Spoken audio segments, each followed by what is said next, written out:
ನಮ್ಮ ಆತ್ಮೀಯ ಗುರುಜಿರವರು, ಅದೇ ರೀತಿ ರೈತರಿಗೋಸ್ಕರ ಸದಾ ಹೋರಾಟ ಮಾಡ್ತಾ ಇರುವಂತ ಚುನ್ನಪ್ಪರವರೇ, ನನ್ನ ಸಹೋದ್ಯೋಗಿಗಳು ಉಪವಿಭಾಗಾಧಿಕಾರಿಗಳು ಸಂಪಗಾವಿರವರೇ, ಅದೇ ರೀತಿ ತಹಶೀಲ್ದಾರ್ ಅವರು ಹಾಗೂ ಎಲ್ಲ ಉಳಿದ ನಮ್ಮ ಆಫೀಸರ್ಗಳು, ಸಿಬ್ಬಂದಿಗಳು ಎಲ್ಲರಿಗೂ, ಜೊತೆಯಲ್ಲಿ ಇಲ್ಲಿ ಕೇಂದ್ರ ಬಿಂದುಗಳು ನಮ್ಮ ರೈತ ಬಾಂಧವರಿಗೆ ನಾನು ಮೊದಲನೇದಾಗಿ ತಮಗೆ ತಮ್ಮ ಶಾಂತಿಗೆ ನಾನು ಧನ್ಯವಾದಗಳು ಹೇಳಲಿಕ್ಕೆ ಬಯಸ್ತೇನೆ.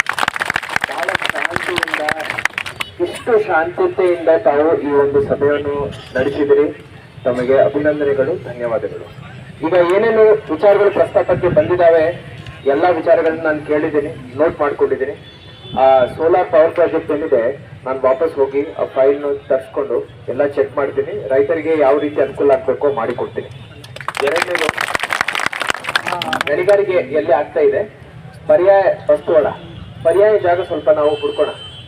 ನನಗೆ ಹೈವೇ ಪ್ರಾಜೆಕ್ಟ್ಸ್ ಆಗಬೇಕು, ರಸ್ತೆಗಳಾಗಬೇಕು, ಅಭಿವೃದ್ಧಿಗೆ ಧಕ್ಕೆ ಆಗದಂತೆ ಹಾಗೂ ಇವರಿಗೆ ತೊಂದರೆ ಆಗದಂತೆ ನೋಡ್ಕೊಳ್ಳೋ ಜವಾಬ್ದಾರಿ ಜಿಲ್ಲಾಧಿಕಾರಿಯಾಗಿ ನಂದಾಗೆ ಆಗಿರುತ್ತದೆ. ಆ ನಿಟ್ಟಿನಲ್ಲಿ ಪರ್ಯಾಯ ವ್ಯವಸ್ಥೆ ನಾನು ಹುಡುಕ್ತೀನಿ. ಅಲ್ಲಿ ಮಠ ಸ್ವಲ್ಪ ಶಾಂತಿಯಿಂದ ತಾವು ಇರಬೇಕಂತ ನಾನು ಕೋರ್ಕೊಳ್ತಾ ಇದ್ದೀನಿ. ಮೂರನೇದು ಬಹಳ ಮುಖ್ಯವಾದಂತ ವಿಚಾರ, ಈ ಕೆರೆಗಳ ತುಂಬೋ ಯೋಜನೆ. ಈಗ ನೀರಾವರಿ ಇಲಾಖೆಯವರಿದ್ದಾರೆ, ನಮ್ಮ ಹೆಸ್ಕಾಂ KPT ಸರ್ ಅವರಿದ್ದಾರೆ, ಮತ್ತೆ ನಮ್ಮ ಕಾಂಟ್ರಾಕ್ಟರ್ಸ್ ಇದ್ದಾರೆ. ಈಗ ಮೊದಲ ಭಾಗದಲ್ಲಿ ಇರುವಂತ ಕೆರೆಗಳನ್ನು 10 ದಿವಸದಲ್ಲಿ ನೀವೇನು ಹೇಳ್ತಾ ಇದ್ದೀರಲ್ವಾ, 10-15 ದಿವಸದ ಒಳಗಡೆ ಅದರದ್ದು ಟ್ರಯಲ್ ರನ್ ಮಾಡಲಿಕ್ಕೆ ನಾವು ಬಟನ್ ಪ್ರೆಸ್ ಮಾಡಿ ನೋಡಬೇಕು. ಇದು ನಾನು ನೀವು ಅಲ್ಲಿ ಹೋಗಿ ನೋಡೋಣ, ಬಟನ್ ಒತ್ತಿ ಎಲ್ಲ ಫಂಕ್ಷನ್ ಆಗ್ತಾ ಇದೆಯಾ ನಾವು ಫಸ್ಟ್ ಚೆಕ್ ಮಾಡ್ಕೋಬೇಕು. ಅದು 15 ಡೇಸ್ ಒಳಗಡೆ ನಾವು ಮಾಡೋಣ. ನಾನು ಮಾನಿಟರ್ ಮಾಡ್ತೀನಿ ನಮ್ಮ ಪರವಾಗಿ.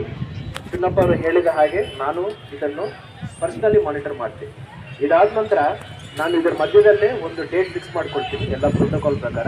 ಇದನ್ನು ಅತಿ ಬೇಗನೆ ಇನಾಗ್ರೇಟ್ ಮಾಡಿ ನಾವು ಲೋಕಾರ್ಪಣೆ ಮಾಡಿಬಿಟ್ಟು ಇದನ್ನು ಚಾಲ್ತಿಗೆ ತಗೊಂಡು ಬರ್ತೀವಿ. ಎಲ್ಲೆಲ್ಲಿ ಈಗ 2ನೇ ಭಾಗದಲ್ಲಿ 4.5 ಕಿಲೋಮೀಟರ್ ಎಲ್ಲಿ ಈ ಪೈಪ್ಲೈನ್ ಇನ್ನೂ ಆಗಲಿಲ್ಲ,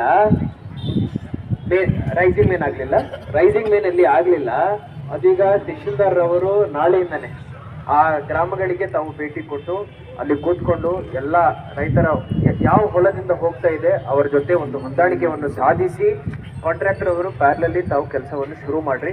ಎಲ್ಲೆಲ್ಲಿ ನಿಮಗೆ ಸ್ವಲ್ಪ ತೊಂದರೆಗಳಾಗ್ತಾ ಇದ್ದಾವೆ ತಹಶೀಲ್ದಾರ್ ಅವ್ರ ಜೊತೆ ಮಾತಾಡ್ಕೊಳ್ಳಿ. ನಮ್ಮ ಮಂಟೂರವರು ನಮ್ಮ ಹಳೆ ಪರಿಚಯರು, ನೀವು ಹೆಲ್ಪ್ ಮಾಡಬೇಕು.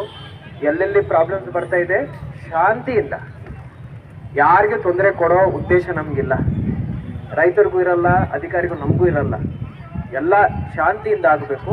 ತಹಶೀಲ್ದಾರ್ ಅವರು ಏನು ಹೇಳ್ತಾರೆ ಅದನ್ನು ತಾವೆಲ್ಲರೂ ಸ್ವಲ್ಪ ಒಪ್ಕೊಂಡು ಆ ಕಾಂಟ್ರಾಕ್ಟ್ ವರ್ಕ್ ಏನಿದೆ ಅದನ್ನು ತಾವು ಮಾಡಿ ಕೊಡಬೇಕು. ಓಕೆ, ಇದಾದ ನಂತರ ಇನ್ನೊಂದು 6 ಕೆರೆಗಳು ಉಳಿದಿದ್ದಾವೆ. ಇದನ್ನು ಏನು ಮಾಡಬೇಕು, ಯಾವಾಗ ಮಾಡ್ತೀರಾ? ನಾಳೆಯಿಂದ ನಮ್ಮ ಇರಿಗೇಷನ್ ಡಿಪಾರ್ಟ್ಮೆಂಟ್ ಅವರು ಈ ಒಂದು ಪ್ರಕ್ರಿಯೆ ಏನಿದೆ ಅದನ್ನು ಶುರು ಮಾಡಿಕೊಳ್ತಾರೆ. ಸರ್ವೆ ರಿಪೋರ್ಟ್ ನನಗೆ ಒಂದು 10 ದಿವಸದೊಳಗಡೆ ನನಗೆ ಬೇಕು. ಇಷ್ಟೆಲ್ಲ ನಾನು ಮಾಡಿಕೊಡ್ತೀನಿ.